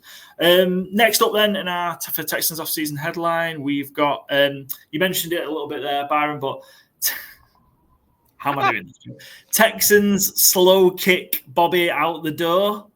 1 year from being a potential head coaching candidate, Texans replaced Bobby Slowick as offensive coordinator with Rams passing coordinator Nick Caley. Great pun work, Joe. What are your thoughts on Bobby Slowick out the door? How the Texans going to be under Nick Caley? Yeah, it was a surprise when it first happened, but it just seemed like the vibe wasn't working. Like Stroud went from an MVP candidate in his rookie year to it was very disappointing. One of the most disappointing. I don't think he was bad, but it dropped compared to where he was. Like the expectations were him to be challenging, the best quarterback in the league, certainly in the top 5. I don't think he really was that. Obviously, the offensive line was a big issue, but some of the games it just seemed a bit predictable, and it just wasn't quite working. So getting a new coordinator in, I think anyone from the Rams, it feels like, gets these kind of jobs. So we'll see what Nick Caley can do. And I think with that offensive line, I think there's plenty of, especially like the Shanahan tree and the McVay, they can scheme around an offensive line and make them look, at least make them average. And that's, I think, what they need to do. So maybe try and get back to what they do best and get CJ Stroud, playing at a level which he's certainly got the potential, and you don't want him to have a similar season. But just work around that offensive line. Because being a 49ers fan, we've had a very lot of no-name offensive linemen, and it's not really been an issue until the Super Bowl. So I think it's a good hire, Nick Caley. And he seems like one of them coaches what everyone, a lot of the the reporters and a lot of the GMs does like him and his game. So I think it's a great hire. Yeah, but also need to remember as well the injuries that they had at wide receiver as well were a big factor. Tank Dell again with another huge injury that's obviously is probably going to miss the bulk, if not all, of this season. Diggs went down, was a free agent signing, didn't really see the best of him as well. Nico Collins missed time as well, didn't he? So it was rough for CJ. Next one, Joe, hit me with off-season headline number 3. Another great gag. Stingley Jr. became highest paid defensive back in NFL history. Top has been blown off the defensive back market as first-team All-Pro Derek Stingley agrees to a 3-year, $90 million contract with pretty much every penny of it guaranteed. Stingley re-signing, I think it's just a no-brainer. He's been real consistent. Certainly one of the best DBs in the league. Yeah, I don't think there's too much more to add there, really. I think after that first year, I think it was Sauce Gardner was the DB one of that class, and I think now you're looking at Derek Stingley by, I'm not going to say leaps and bounds, because cornerback play can be inconsistent, but I think he was very, very impressive last year, and I think he's the star piece of that star-studded defense, truthfully, to real strong pursuit of theirs. Yeah, I think which was a bit, because I think there was a contract a few weeks before, which was JC Horn, who was the top high DB, and I think that was on like $25 million a year, so to go up so much, and it's probably a year before a lot of players get their contracts and with the Sauce, but I'm guessing they're just being clever. Let's get it now with Stroud being on a rookie deal, and Sauce is probably going to get paid by the Jets and probably a similar price and maybe a $1 million more. So why don't you get that $1 million less? You can get it sorted now. I think it was a smart move. Yeah, look, pays to get it done early, doesn't it? I wish the other team in Texas would, take heed of that. Anyway, next one for the Texans, Joe. Woody and Chubb in their pockets, running back backups. Running back room depth behind Joe Mixon improved with a 4th-round rookie and previous superstar from the Browns. Who knows? Maybe I may be shouting out Joe Mixon 1,000-yard season again. Although it was stressful by the end. I mean, it looked like he was gonna be 13, 1,400 yards. He either went for 150 or 13. Like that was it. There was no middle ground with Joe Mixon last year. But we got there in the end. So a bit of depth in the running back room. Nick Chubb, again, he's obviously returned last year from that horrific knee injury that wiped away the vast majority of his 2023 season. Do you think it's a good fit for Nick Chubb going away from Cleveland? It's kind of tough. I don't know what Chubb has left, really. He didn't look like he had much left last year coming back from the injury, but he is further removed from the injury. I hope so. I love Nick Chubb. I think he's been one of the best running backs in football since he was, I think he has been one of the best running backs in football since he was drafted. But yeah, I honestly don't think there's much in the tank, I must say. I hope so. I think him and Mixon could be a great 1-2 punch if he's good. But I kind of worry about Joe Mixon as well, truthfully. I know you said he's inconsistent last year, but he felt like it got worse as the season went along. I don't have much faith in either of them being a feature back for a full season. So maybe just having a half season out of each would work really well. But that often isn't how it plays out, is it? Like they kind of just get banged up together or be fit together. I understand the signing, though. For the money you're paying him, it's not much. If he is, 80% of what Nick Chubb can be, 75%, then you've hit gold at the price you're paying. So it's hard to hate it. And I think, again, the opposite of what we were saying with Anthony Richardson a while ago, Nick Chubb is a real leader. He'll be in that workout room. He'll be mentoring players. He'll be, if he's got it in him to be a top running back, he'll be a top running back. It's just, I'm not sure if he does. And again, hope I'm wrong because I love Nick. They've also got Damian Pierce back there as well. So it's fancy down a couple of years ago. So yeah, it's fairly stacked. If this was 3 years ago, this would be the best running back in the league. But yeah, we'll see how that works. We'll see how Willie Max, the rookie, does that as well. Excellent. Are we on to key transactions, Joe? Excellent. I know. I did want to give you a quick shout. 6-5, Joe Mixon for 1,000-yard rushing if you fancy it. Can't remember what I got it at last year. It was like plus 190 maybe. So what's that? I don't know. I'm on British. British odds now, yeah. Key transactions for the Texans. We talked about a little bit, obviously, some of them. I suppose they went big. We talked about the injuries to the wide receivers last year that kind of helped us. Stefon Diggs now on the Patriots. Tangdell likely out for the majority, if not the season. They brought in Christian Kirk. They got both the Iowa State wide receivers, didn't they, in Higgins and Noel. Do we think that's enough then, kind of restocking the shelf for CJ Stroud? I think realistically it's about as much as you can ask. I think Kirk, again, not quite on Chubb's level of recovering from injury, but if Kirk is, again, what he can be and what he has been in Jacksonville for a lot of the last few years, I think that's a great addition to Nico Collins because, he'll eat up that slot work, the underneath work, and he'd let Nico Collins go and be... Nico Collins is one of my favourite receivers in the league, as I've harped on a lot, of just like, be the big dog, go and be Andre Johnson, go and be Julio Jones, go downfield and dominate. Gives Higgins and Noel a chance to, be rookies and learn the game. I think Jaden Higgins especially is a real good addition.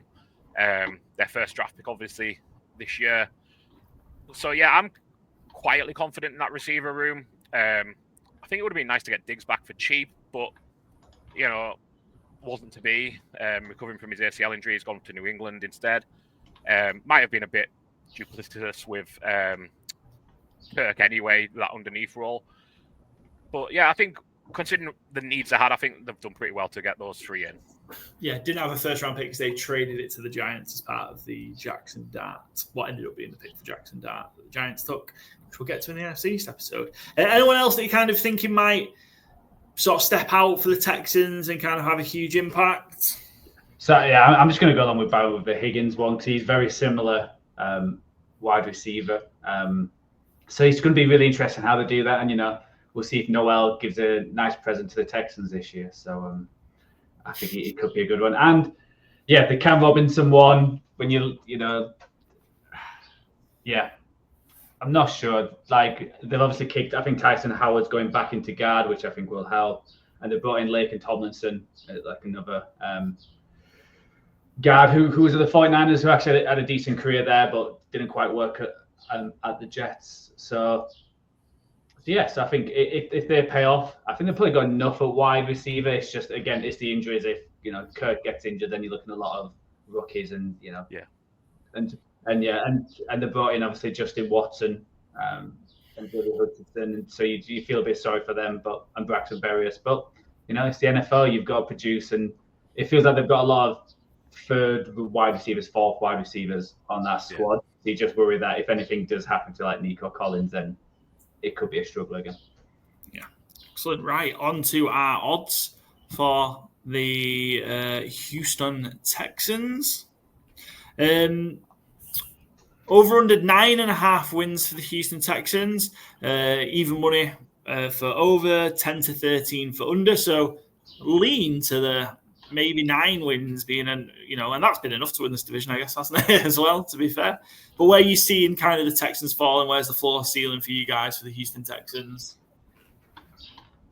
I don't think the floor's much lower than this, 9.5. Like, I'd struggle to see them winning like 5 games. That seems...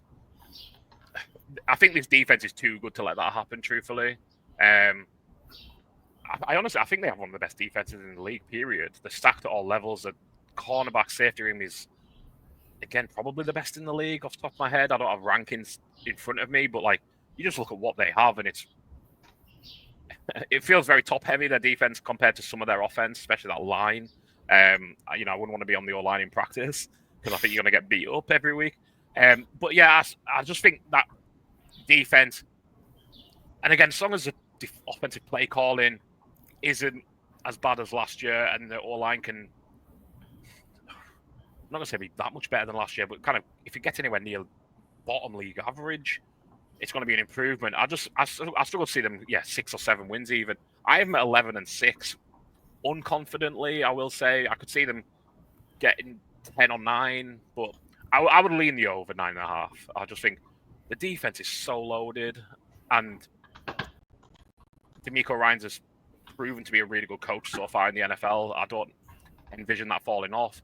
Stroud's shown he's a really good quarterback. I'm not saying he's going to be a top 5 quarterback in the league this year or ever, really, but he knows what he's doing. He's played with bad O-lines already. So I would lean the over here. So I've got him 9-8, so I'm not confident enough to kind of sit on a side 9-8 and win the division. So yeah, I'm not particularly confident on betting the line, but do fancy them to make it 3 in a row. Joe?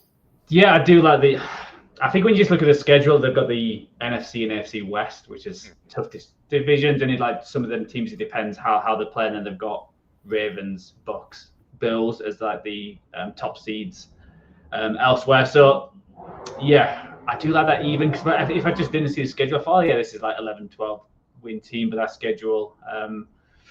So I'll probably sneak over. I think they'll win in 10 games, but it's going to be a tight one. I think this, again, another division where it's going to be a low scoring like wins to win that division. So I'll show the odds for the division as well while we're there.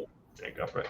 Yeah, so division 11-10, so just better than even money to win the division. 16-1 to be AFC champions and 35-1 to win it all. It's Super Bowl 60. Where is it? Super Bowl San Francisco, Joe? Yeah, Santa Clara. I feel like it is. We're all got a blank look. Yeah, no idea. I feel like it might be. I don't think I'm taking a trip to see the Cowboys wherever it is. So. oh, you have little faith. Spoiler alert for the NFC East division, state of the division episode.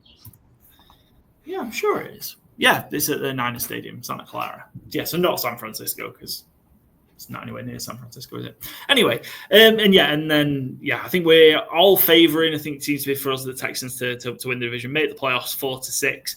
I very much doubt a wildcard team's going to come out of the AFC South.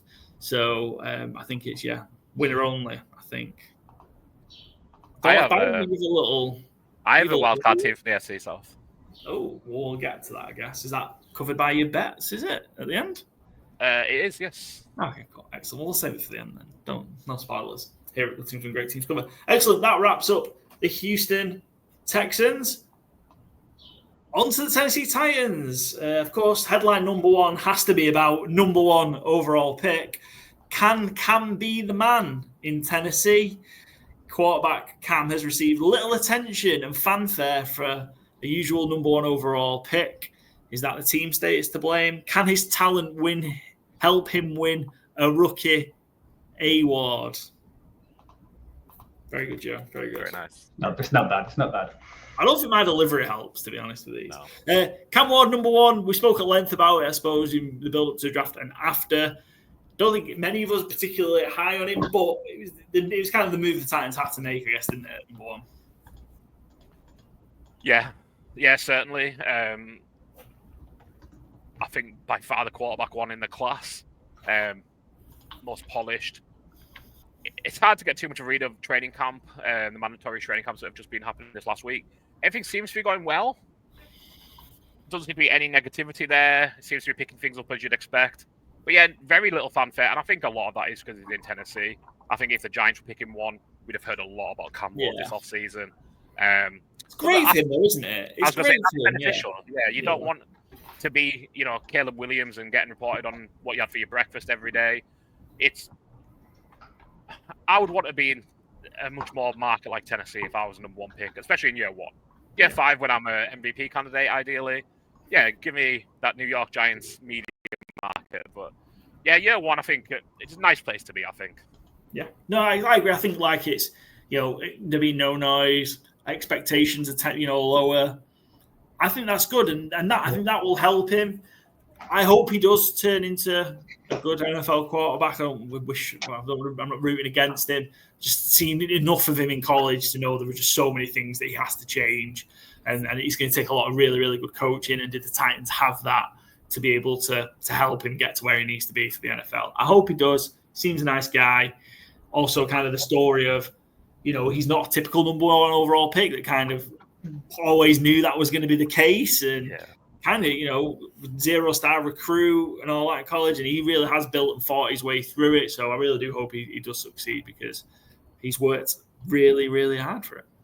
And I think he's definitely got that aura as well. That's always surprising how much he's not been in the press because he's got that personality. And it seems like he's got a good personality for the kind of uplifting this team. And, I'm sure we sat here last year about Jaden Daniels and the year before that, CJ Stroud being like, what we're expecting, not much. It's not bad being on these teams. And then suddenly they just blew up and, easily the offensive rookies of the year. And, we're looking at them as top 10 quarterbacks pushing top 5. So you just never know with how these quarterbacks can turn franchises around. So fingers crossed.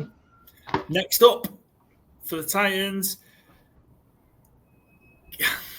Carthen ran out of rope. Titans hire new GM, Mike Borgonzi. Fucking nailing pronunciations today. Former Chiefs assistant GM agrees 5-year contract to replace Ryan Carthen as GM. Mayo already have quarterback locked down. Got Will Levis gagging there, haven't we? Change. I think there's been a lot of change in leadership in the Titans, hasn't there? In terms of Vrabel maybe went and when he shouldn't have gone, and it feels like things need to settle down and they need to kind of commit to this and stop maybe chopping and changing things in the front office in Tennessee. Yeah, it felt like Carthen just got there. And he was out the door immediately. And again, you've now got Callahan and Borgonzi on different timelines, which we mentioned earlier. With the Colts, it's not what you want. I think you kind of just have to say, we'll see. I don't think it's easy to have much of an opinion here. They had the number one pick. They needed a quarterback, so it made sense to go with the quarterback. I don't think there was too much in what they did that you go like, oh yeah, that's a real brave pick or a really wise pick. I think it's very much we'll wait and see. Yeah. I know it's hard, it's very sitting on the fence, but I don't know how you can have much of a take on it. Yeah. Next up for us, Joe, Music City Makeover. That's a great one. That is a great one. Titans tune up with the infusion of young talent and veterans. Ranked number 2 in teams with the fewest % of returning players from the previous season, 59.4. Are you laughing because is that my pun, Joe? Right, I didn't know that, so because I wrote this a few days ago, so apologies. But it is quite a good one, isn't it? It's an easy one, Music City Makeover. I mean, they've hit on. I've had some good draft picks last year. Tavondre Sweat, particular favourite of mine, and we need to see that guy running more with the football on fumble recoveries or whatever, because that's just fun. I think they've had a pretty good. Would you say they've had a pretty good draft again this time, or is that just shaped by how kind of Cam Ward goes? I think that is going to be it, isn't it? You go as Cam Ward does, but I think Cam Ward's going to go as, I don't want to make it like it's glove in hand, but like they need that O-line to improve, and I think they should expect it to. They've spent on it at tackle and guard with Zeitler and Dan Moore. I think what might be really important for them is those young wide receivers. They've got Ayomana, Dyke, and Restrepo. Restrepo, undrafted free agent, but already it's crazy he went undrafted. He had a terrible 40, and it just seemed to ding him out of like all people's minds. But that's not the worst thing in the world. You get to pick where you're going to. Went with his buddy. Exactly, yeah. Calvin Ridley is such a weird player. He has real highs where like times he looks like a top 12 NFL wide receiver, but he just doesn't complete enough passes or complete enough catches. It's on him, I guess. We'll see. I think he can easily break 1,000 yards, and he could be a leader for this locker room. Tyler Lockett, Van Jefferson, very much I think just guys.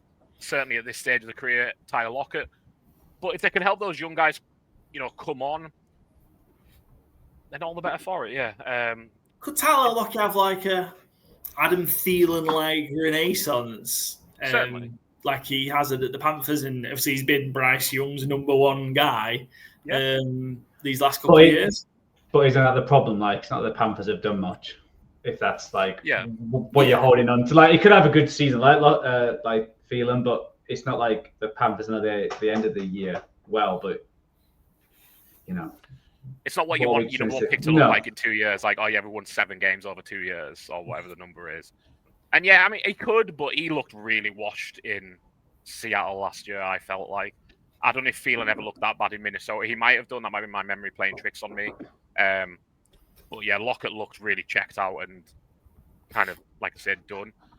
And I do think there's kind of one player who, to use like soccer parlance or football parlance, would be like a new signing. But we need to see how his legal battles are going, really, is L'Jarius Sneed, who didn't play anywhere near enough last year. I'm sorry if there's an off-season headline coming up that relates to him, but just with this being like kind of their makeover. If they can get him fit and playing and on the field for 17 games, he's going to be a huge addition to that defense, which up front, like we say, with Sweat and Simmons, it's a mean pairing. You're not going to run easily on the Titans. If they can get the back end sorted out, I think there's a room for optimism there on that defense. And then, if the offense, again, you really expect to take a step forward.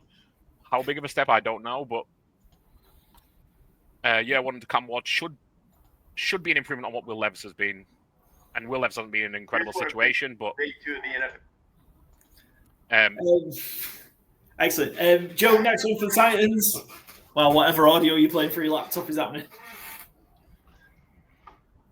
Remember the Titans has two second-year head coach Callahan and co done enough this offseason for the Titans to be relevant this year? Is Brian Callahan already on the hot seat? Would you say he might have been lucky to keep his job last year? I don't know. I think as he obviously got Mayo, he didn't choose, that kind of that quarterback, and I think he was just a bit of a disaster from there. You're just going to refer to Will Levis as Mayo now, is that what you're doing? Of course. Yeah. Well, he was. I think I got mentioned when we did the mastermind before, but apparently he's been splitting reps with Cam Ward as well, which I was surprised at how they don't go do it. I think the offensive line, I think that's massive because obviously brought his dad along, and we just assumed, that offensive line is going to be a strength. It just wasn't. When I do the ins and outs of each team, the Titans didn't really pop. It was like a struggle to figure out who else to get in there, exciting, and it's not like a team who just needs 1 or 2 players. And I wasn't too big on the draft after Cam Ward. I think that they reached quite a lot for some of the players. So I think they've got good certain positions, and then there's you look at some of the pass rush, and it's that looks a bit rough when Cody Barton had a decent year. The Broncos been into too much. Arden Key's been around here, then everywhere. So I just worry for that team. And if they have another disaster where they're picking number 1 again and Cam Ward's not looked great, could it be time? It's because itchy feet and yeah. I think they just need to show improvement and show something, especially with Cam Ward. He got brought in there for his offensive mind, Callahan. So let's see it, basically. Like they could even if they get the first pick or the top 5, as long as they show something, that's all they need to do. Excellent. Last year felt like a bit of a disaster. Yeah. Let's have a look at just the key transactions. We actually probably covered a lot of them, but mentioning that O-line that they've worked on. We talked about in the draft, Skoronowski last year. Skoronowski the year before last, JC Latham. So they are investing. Is it going to be enough to turn it around? Dan Moore's coming off the back of the Steelers. Zeiler experienced. And is there anybody that we haven't discussed that you think can make kind of a big impact for the Titans going into 2025? Not a new addition, but just perennial shout out. Tony Pollard went over 1,000 yards last year. We'll see how fit Tajay Spears is. Played 12 games last year. Didn't stand out to me, but he gets a lot of hype in training camp. So it doesn't seem like he's untalented, but Tony Pollard just gets shit done. I really like Tony Pollard from his time in Dallas. Was delighted to see him go over 1,000 last year. Again, I think he's going to have to be real important if that offense can get ticking again, because, like I say, Spears gets hype every year, but I don't see it on the field, really. So I think they need a big season out of Tony Pollard again to stay on track where they are. And I think one of the kind of sneaky losses that never really gets mentioned too much, but he's on our screen here, Nick Westbrook-Akine. Who's going to score a touchdown for the Titans? Well, yeah, last year, Nick Westbrook-Akine got 9 receiving touchdowns. Ridley got 4. The next was Nick Vannett on 3. Even after 9, the next one had been Calvin Ridley at 4. That is woeful. That is god-awful. So, yeah, you need a big, big improvement there. Even on the ground, Tony Pollard only got 5. It's just, there's nobody scoring. Nobody scoring, period. So, that's got to improve. When Traylon Burks is your number 3 wide receiver, you are starting to worry that. Yeah, that's bad drafting coming back to haunt them, isn't it? I think as well. Previous bad drafts that are, just not really worked. Trade away AJ Brown to draft Traylon Burks. Yeah. Cool, excellent, and possibly one of my favorite. I think it's a great name for a tight end, Gunnar Helm. What a great tight end name! Yeah, really. Gunnar Helm out of Texas. As a special teamer, yeah. Possibly, yeah. Well, he could have a bit of an impact. Right, let's move on to the odds for the Tennessee Titans. I did a real bad job at doing the other parts of the screen here, Joe. Apologies. Lines 5.5 wins, over under 5.5 wins, over 5 to 7, under 11 to 10. Where have you got Titans? I'm not confident to bet it. I've got the Titans at 6 wins. Which I feel might be more than a lot of people have them at. I think that was the last draft I did, 6 wins. Yeah, I think they might be able to get. I think the majority of that. I think they might be able to sneak 3 wins in the division, and then it's just where else are they coming from then? Yeah, I have them at 3-14, same as the Colts. I just don't see it too much. I think hopefully the future's bright.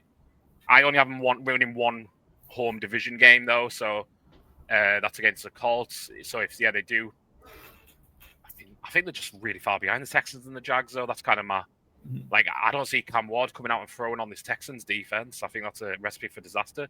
And I think the Jags are kind of better across the board. So, yeah, I struggle. Like I say, I would take the under. I love that it's odds against. That would be a one that I'd be... It's always hard when the number's so low to be really confident because it only takes a win or 2 to have you kind of caking yourself come December. But, that's one I'd be happy taking at 11 to 10. Joe, where are you at? Which side of the line? I'll be on the under 2, and you'll see with my AFC South bet why. Under 2 or just the under 2? Under also. Under also, yeah. Under 2 would be a bit rough, but I think 3 or 4 wins. I just worry for this team and just worry where they're going forward. So yeah. Excellent. Unsurprisingly, then, to make the playoffs, they're just over 4-1 at 17 for 4, to not make the playoffs, 13-2 so you're not making a lot of money by backing against the Titans to make the playoffs. 8-1 to win the division, the rank outsider. Conference AFC Championship winner, 100-1 and 200-1. You can probably put 3 zeros on that, and I wouldn't be interested for the Titans, I think. Yeah, the longest of long shots. We'll say excellent. That wraps us up. Are we done? No, we've got our bets. I've literally just talked about this. So, yeah, we'll be sharing a couple of bets that we fancy, one team-related, one player-related. For each of the divisions, we went a bit crazy last year with the number of bets that we were sharing at this point. But, yeah, we've kept it clean. Yeah, Joe. You go first, Paul? I'll let you go first. Yeah, so I've got my favourite bet, I suppose the teams-related one is to finish top 2 in the division, Texans, Jags. They can finish whichever way around at 2-1. As long as the Texans and Jags are in the top 2, it's a winner. Yeah, I just think they are both clear of the other two.